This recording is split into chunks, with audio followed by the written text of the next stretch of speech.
We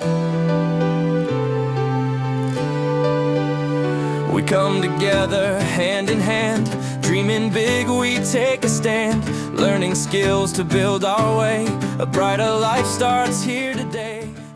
တင်တန်းတက်ရတာပေါ့နော်အရန်ပျော်ပါတယ်စိတ်လည်းလှုပ်ရှားပါတယ်မသိတာလည်းအများကြီးသိခဲ့ရပါတယ်ခင်ဗျ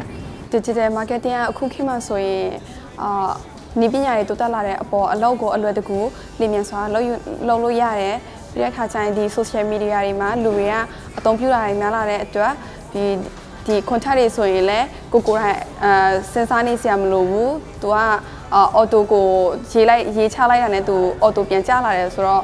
အရင်အရေးကြီးပါတယ်ရှင်ဒီမှာတင်ကြားတဲ့သင်ခန်းစာတွေကိုကိုယ့်ရဲ့အနာဂတ်မှာပေါ့နော် project ဆွဲတဲ့ခါမှာဆိုရှင်ပြန်ပြီးတော့တုံးချလို့ရတယ်ခုခါမှာဆိုရှင်လည်း digital ဆိုတာကအရင်ကို engagement ကောင်းတဲ့ insight တွေကြည့်လို့ရတဲ့နေရာဖြစ်တဲ့ကြောင့်မို့လို့ဒီမှာသင်ခဲ့ရတဲ့အထူးသဖြင့်ဆိုရှင် business model canvas တွေပါမယ် storytelling canvas တွေပါမယ် data ကိုပိုင်နိုင်ထားတဲ့ဆိုလို့ရှိရင်86လမ်းမဲ့အနာဂတ်မှာဒီလူလူကြိုပြုလုပ်ငန်းလုပ်ချင်တာဖြစ်ဖြစ်ကိုယ့်ရဲ့ကိုယ်ပိုင်စီးပွားရေးလုပ်ချင်တာဖြစ်ဖြစ်ပြန်ပြီးတော့မှအသုံးချမယ်ဆိုလို့ရှိရင်တော့တကယ်ကိုပုံမကောင်းမှုနဲ့ project တစ်ခုဖြစ်မယ်ဆိုတာကိုယုံကြည်ပါတယ်ဒီတင်ထဲမှာအဆုံးကောင်းစရာပေါ့နော်ကျွန်တော်တို့ day 2မှာတင်သွားတဲ့